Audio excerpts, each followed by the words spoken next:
자, 여러분, 우리가 처음 배웠던 형식 형태소가 어미입니다. 어미이고, 어미의 짝지는 뭐예요? 어간이에요. 어간. 자, 어간 짝지 누구라고요? 어미라고요. 어간 짝지 누구라고요? 어미라고요. 어미 짝지 누구예요? 어간이에요. 이 얘기를 하는 이유가 뭘까요? 용어가 비슷하게 생겨서 어렵다라는 친구들이 있어서 이렇게 계속 하는 거예요.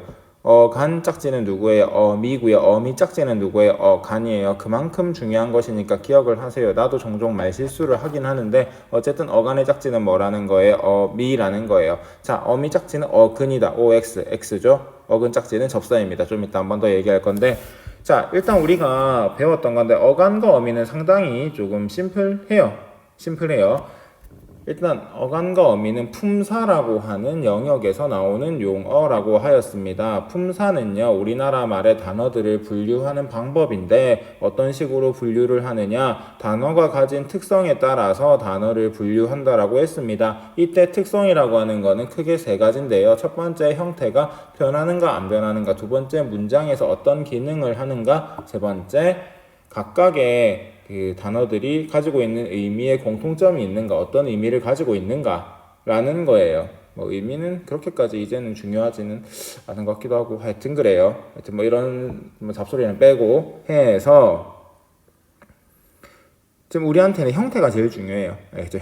형태가 바뀌는가 안 바뀌는가. 형태가 바뀌는 품사가 있습니다. 뭘까요? 동사와 형용사입니다. 동사와 형용사는요, 문장 내에서 서술어의 기능을 되게 많이 해요. 우리가 흔히 영어에서 SV 할 때 그 V의 기능을 많이 하는 친구들이 우리나라 말에 뭐라는 거예요? 동사와 형용사라는 겁니다. 얘들을 묶어가지고 V의 역할을 하기 때문에 용언이라고 해요.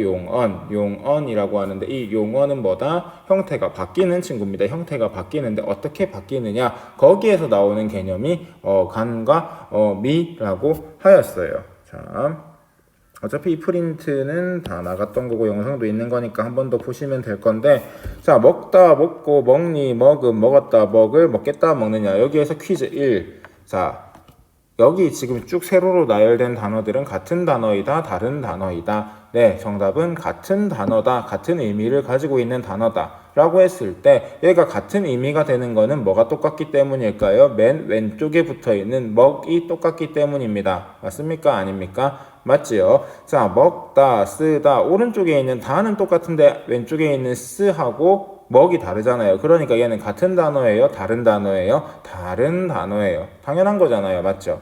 해서 왼쪽에 있는 이 친구를 의미를 담당하고 있는 부분, 자, 우리가 형태가 바뀌는 걸 활용이라고 하는데, 활용 한 번 더 얘기할게요. 활용이라고 하는데 활용될 때 변하지 않는 부분, 왜 변하지 않을까요? 뭘 가지고 있기 때문에 실질적인 의미를 가지고 있기 때문에 변하지 않는 부분을 간이라고 한다고 했습니다. 그 다음에 실질적인 의미는 없고 문법적인 기능을 표시하거나 아니면 어떤 좀 뜻을 더해주거나 첨가해주거나 MSG 같은 거죠. 첨가해주거나 할 때 조미료 그런 거, 이런 친구를 뭐라고 한다? 어미라고 한다 했습니다.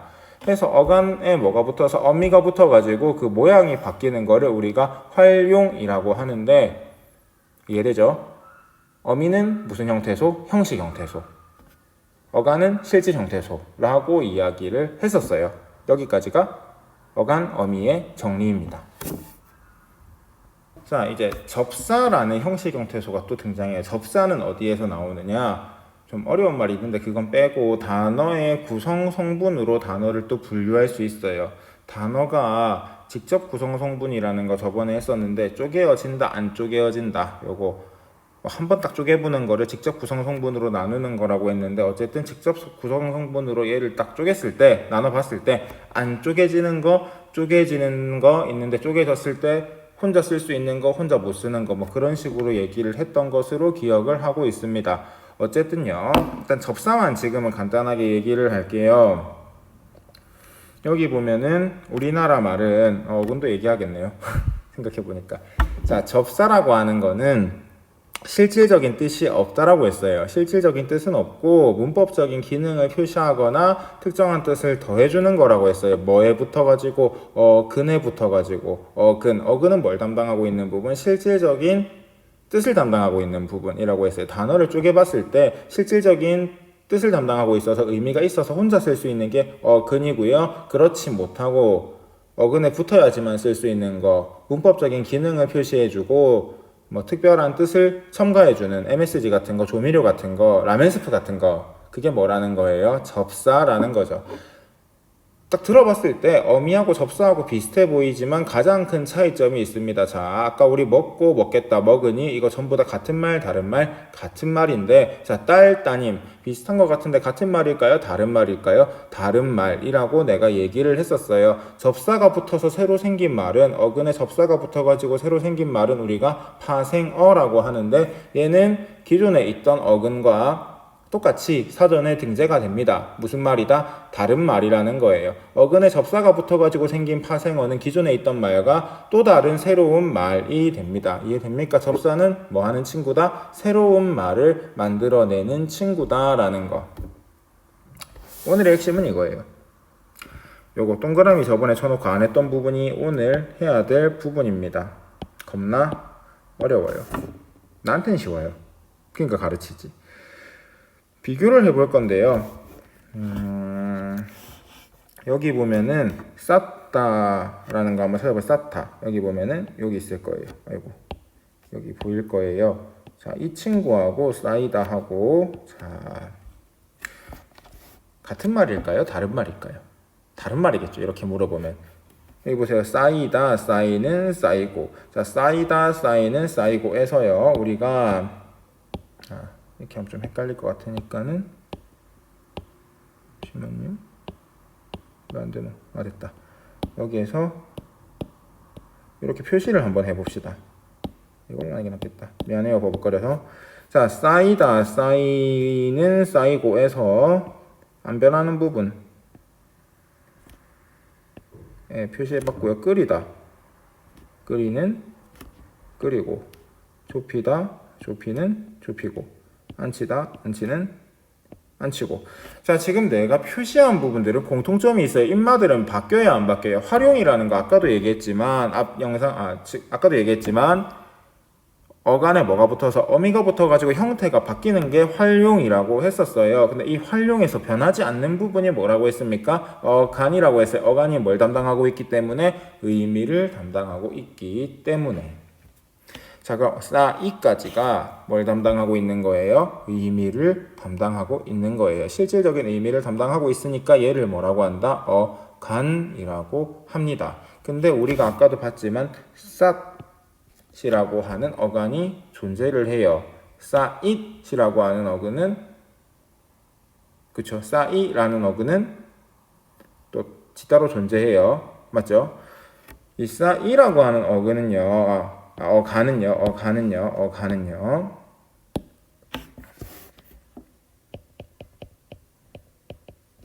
여기에 얘가 붙어서 생겼습니다. 자, 얘는 어근이고요. 얘는 어간이에요. 어간이란다. 왜 이러노? 미쳤는 것들. 자, 얘는 접사예요. 정신이 없긴 없다. 내가 여러분들 1학년 담임쌤들 중에서 이렇게 여러분들 관련된 일을 좀 많이 하거든요. 그래서 여러분들 등교하는 것 때문에 정신이 없어요. 뭐 빨리 학교 오면은 진짜 안 다치고 학교 생활 잘했으면 좋겠습니다. 하여튼 어근이랑 접사인데요. 그러니까 얘는 일종의 하나의 어근이에요. 쌌다라고 하는 말을 쪼개어 봤을 때 얘는 뭐이기도 하면서 얘는 품사로 봤을 땐 어간이고 얘는 미이기도 하면서 얘는 하나의 단일한 어근입니다. 이거 구성성분, 그 다음에 얘는 품사. 용언으로 봤을 때 얘는 쌌은 어간이고요. 구성성분으로 봤을 때는 어근이에요. 자, 그래서 이거 두 개가 합쳐서 새로운 뭐가 되는 거예요? 간이 되는 거예요. 이거 할 때 여러분들 선배들 고3 애들은 진짜 죽으려고 합니다. 진짜 죽으려고 하더라고요. 여러분들 브라운관이 아니구나. 모니터 앞에서 어떤 표정을 짓고 있을지 모르겠는데 하여튼 그래요. 이 말이 하고 싶었어요. 나는 여태까지 계속. 해서 그러니까 어미하고 접사하고 되게 헷갈립니다. 어미하고 접사하고 되게 헷갈려요. 특히 용언 안에 있을 때 되게 헷갈립니다. 얘들을 구분하는 거는 중요하긴 한데 지금은 굳이 안 하셔도 될 것 같아요. 그 대신에 뭐는 해라. 얘들이 무슨 형태소다, 형식 형태소다 라는 것까지만 인지만 할 수 있었으면 좋겠어요. 무슨 형태소인 거, 형식 형태소인 걸 인지만 했으면 좋겠어요. 막 영상 만들면서 생각하다 보니까 애들한테 이런 거 얘기해줘가지고 될 일인가 싶은데 될 일이긴 해요. 이거 알아야 되는 거고 아마 여태까지 배웠던 걸 거니까 그래도 뭐 알고는 있으세요. 그래서 이런 친구들이 존재한다라는 거. 되게 성의 없다고 생각할 수도 있는데 조사 관련 영상이거든요. 이거 뭐 조사는 쉬운 거라서 그냥 이렇게 했어요. 자, 일단 표시를 하나 할 건데 여기 한번 볼까요? 자, 내가 밥을 먹었다. 자, 내가 밥을 먹었다. 학습지에 둘러싸였다. 배가 고프다. 잠이 온다. 집에 가고 싶다. 이거 그냥 내 마음이에요. 그러니까 대충 한번 써봤어요. 자, 되게 진솔한 얘기긴 한데 여기에서 보면 지금 표시해준 친구들을 우리가 조사라고 합니다. 조사라고 하는 친구는요 주로 명사에 붙어요. 우리 명사 뭔지는 알잖아요. 또 대명사에 붙어요. 수사에도 붙는데 수사는 잘 나올 일이 없어요. 하여튼 명사, 대명사, 수사 묶어가지고 체언에 붙는 친구인데 체언에 붙어가지고 문법적인 기능을 표시해주는 친구입니다. 아니면은 특별한 뜻을 더해주거나요. 맨날 똑같은 얘기예요. 문법적인 기능을 표시해주거나 특정한 뜻을 더해준다. 이게 무슨 형태소다? 형식 형태소다라는 거. 그래서 명사 뒤에 붙어있는 이 친구들이 무슨 형태소다? 형식 형태소다라는 거를 알고 있어야지 이제 오늘 하는 영상에서 뭐 공부를 할 수가 있습니다. 그거는 좀 알고 계세요.